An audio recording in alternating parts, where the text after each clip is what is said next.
Welcome back, students. Hope you all are fine.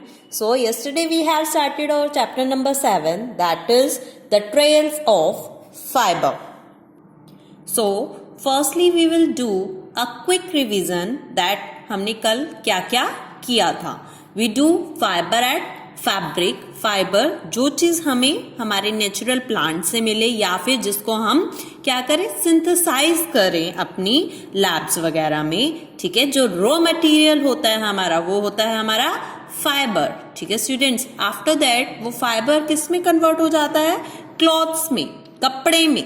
कपड़े को हम क्या बोलते थे, हमारा fabric. That is known as fabric. So sources of fibers are two types of sources are there, natural and synthetic one. Natural, which we obtain from plants and animals. Synthetic fibers, which we prepare in the labs with the help of chemicals. These are biodegradable, these are non-biodegradable. Examples: cotton, jute, flax, coir. Example: nylon, polyester, acrylic. So students, today we will do natural fibers. That what are the types of natural fibers? क्या क्या examples हमारे natural fibers की हैं? So students, let's start. Drill it deck.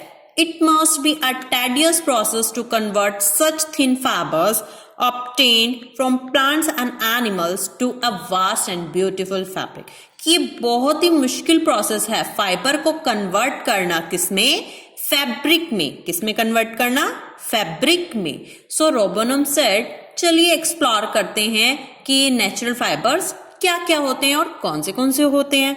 First one is cotton. तो fibre जो हमारा fabric name है, हमने कल देखा था कि हमारे पास क्या था, कॉटन का एक हैंकी था और मैंने आपको कॉटन रुई भी शो की थी. तो वो क्या होता है, कॉटन. और इससे ये जो कॉटन से ही ये क्या बनते हैं, हमारे कॉटन के क्लॉथ्स बनते हैं, फैब्रिक बनता है. फैब्रिक टाइप क्या हुआ, नेचुरल, क्योंकि नेचुरल प्लांट से मिलता है ये कॉटन. प्लांट से सोर्स क्या हुआ, कॉटन का प्लांट. सो स्टूडेंट्स, इस एरिया में हमें क्या मिलता है, हमारा कॉटन.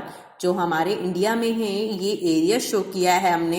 यहाँ पर क्या मिला हमें, कॉटन, क्योंकि यहाँ पर हमारी मिलती है ब्लैक सॉइल और टेम्परेचर भी होता है 25 degree Celsius.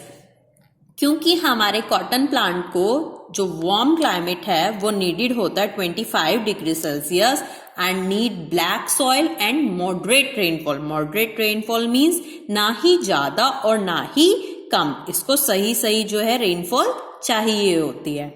So uses of cotton. Cotton fabric के यूजेस क्या हैं, कहाँ हम इनको यूज करते हैं, क्लॉथ्स बनाने में, बेडशीट्स में, टाल्स में, स्टफिंग पिलो के अंदर जो है हम कॉटन फिल करते हैं. कुशन्स, जो हम सोफाज पे जो कुशन पिलो रखते हैं उनको कुशन्स बोलते हैं, उनमें भी हम कॉटन फिल करते हैं. बैंडेजेस मटेरियल इन हॉस्पिटल, जो हॉस्पिटल में ये पट्टियां बैंडेज बनती हैं उनमें भी हम क्या यूज करते हैं, ये कॉटन फाइबर यूज करते हैं और उसी से ये चीजें हम बनाते हैं. नाउ करेक्टरिस्टिक्स, कि कॉटन जो है इसकी करेक्टरिस्टिक्स क्या है, कैसा है ये, कैसा दिखता है, कैसा इसका वेट है. सो ये बहुत ही क्या होता है, सॉफ्ट. आप टच करके देखें स्टूडेंट्स, जो कॉटन की थिंग्स हैं जो बहुत ही क्या होती हैं, टच करने में सॉफ्ट होती हैं बिल्कुल, और लाइट वेट, आराम से इसको हम उठा सकते हैं, ये हैवी नहीं होते. एंड स्वेट अब्जॉर्बिंग, मतलब पसीना सोख लेते हैं. That's why we wear cotton clothes in the summer season, क्योंकि हमें जो है इनमें गर्मी नहीं भी लगती. नॉट वेरी ड्यूरेबल, लेकिन ये ज्यादा दिन तक नहीं चलते. ड्यूरेबल मीन्स ज्यादा टाइम तक, ये वेरी जो है ड्यूरेबल नहीं है, ज्यादा टाइम तक नहीं चलते. 1 to 2 years में जो क्लॉथ्स हैं खराब हो जाता है. व्रिंकल्स इजली मीन्स, देखो अब मैंने इस क्लॉथ को क्या करा, क्रश कर दिया, इस पे क्या होगी, ये ऐसे निशान बन गए ना, मीन्स व्रिंकल जल्दी आ जाते हैं. इसलिए हमें इनको फास्टली क्या करना पड़ता है, आयरन करना पड़ता है इनको. सो स्टूडेंट्स, कहाँ से हमें ये जो है कॉटन मिलता है, the fruits of cotton plants. अब कॉटन का प्लांट है, लाइक अगर एप्पल का प्लांट है उससे हमें क्या मिलेगा, एप्पल्स मिलेंगे. तो कॉटन के प्लांट से हमें क्या मिलता है, कॉटन, और ये किस फॉर्म में होती है? कॉटन बोल्स की फॉर्म में होती हैं और बहुत ही स्मॉल साइज में होती हैं। इनका साइज जो है एक लेमन जितना ही होता है, नींबू जितना ही होता है। जब ये बोल्स जो है राइपन हो जाती है, पक जाती है, तो ये बर्स्ट हो जाती हैं, फूट जाती हैं और उसमें से निकलता है हमारा कॉटन का फाइबर। क्या निकलता है हमारा स्टूडेंट्स? कॉटन का फाइबर, जिसमें कॉटन के सीड्स भी होते हैं और इन सीड्स को हम कुछ प्रोसेस से बाद में निकाल लेते हैं।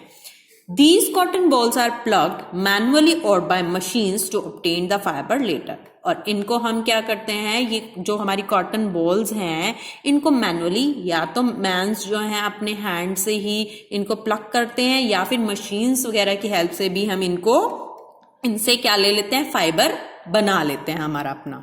So students, this is all about cotton, कि कॉटन की क्या क्या कैरेक्टरिस्टिक्स थी, क्या क्या कहाँ से हमें वो मिलता था। नाउ गिनिंग, ये जो हमने सीड्स की बात की, तो अब इसको हम क्या करते हैं, किस प्रोसेस से अलग करते हैं? गिनिंग। उस प्रोसेस को क्या बोलते हैं? Ginning. The cotton balls collected from the fields contain seeds along with the cotton fibers. कि जो कॉटन बॉल्स हमने कलेक्ट की फील्ड से, ठीक है, उसमें क्या है? अब सीड्स हैं, ठीक है, उन फाइबर्स की, कॉटन की फाइबर्स में क्या है? सीड्स हैं। These seeds are separated from fibers by a process. और उन सीड्स को कॉटन के फाइबर से अलग किया जाता है किस प्रोसेस से? गिनिंग। जिस प्रोसेस से क्या करते हैं, सीड्स को अलग करते हैं, उस प्रोसेस को बोलते हैं students ginning. Ginning can be done either manually using a specific com और बाय मशीन्स कॉल्ड कॉटन गिन्स। या तो स्टूडेंट्स इनको हम क्या करते हैं, अब जैसे आप अपने हेयर्स में कॉम करते हो तो कुछ अटका होता है, जब आप कॉम करते हो तो बाहर निकल जाता है ना, तो ऐसे ही कॉटन क्लॉथ्स को हम क्या करते हैं, ऐसे कॉम करते हैं और उसमें से सीड्स बाहर निकल जाते हैं, या फिर हम मशीन्स की हेल्प से भी इन सीड्स को रिमूव कर सकते हैं, जिसको हम बोलते हैं कॉटन गिन्स, ठीक है, उनसे भी हम इन सीड्स को रिमूव करते हैं। और इस प्रोसेस को, ये सारा जो काम करने वाली प्रोसेस है, सीड्स को रिमूव करने वाली प्रोसेस, उसको बोलते हैं हम ginning. Now next is spinning. अभी गिनिंग की तो बात हो गई, अब स्पिनिंग क्या है? अब वहां पे जो कॉटन का हमें फाइबर मिल गया, कॉटन मिल गई, उसको हमें धागे में भी तो कन्वर्ट करना है ना, तो धागे में कन्वर्ट कैसे करते हैं? With the help of spinning. The cotton fibres obtained after ginning are converted into yarns, के धागे में कन्वर्ट कर देते हैं, किसकी हेल्प से? स्पिनिंग। इस प्रोसेस को हम क्या बोलते हैं? स्पिनिंग। के फाइबर्स टू yarns बनाने की प्रोसेस को हम बोलते हैं spinning. Now students, robo facts, कि बहुत सारे वेज हैं जिससे हम स्पिनिंग कर सकते हैं। मैंने यस्टरडे भी आपको एग्जांपल दिया था गांधी जी के चरखे के बारे में, ठीक है स्टूडेंट्स। या तो हम हैंड ऑपरेशन से ही इनको जो है स्पिनिंग कर सकते हैं, जैसे कि तकली यूज होती थी पहले वाले टाइम पे, ठीक है, या फिर चरखा यूज किया जाता था। लेकिन आजकल मशीन्स भी आ गई हैं जिससे बहुत लार्ज स्केल पर बहुत जल्दी हम इनकी स्पिनिंग कर सकते हैं और बहुत जल्दी क्या बना सकते हैं स्टूडेंट्स? अपना यार्न, मीन्स धागे में इसको कन्वर्ट किया जा सकता है। सो 3 प्रोसेसेस से हम कर सकते हैं, तकली, चरखा और स्पिनिंग मशीन्स के हेल्प से क्या कर सकते हैं, हम अपने फाइबर को यार्न में कन्वर्ट कर सकते हैं। Got it students?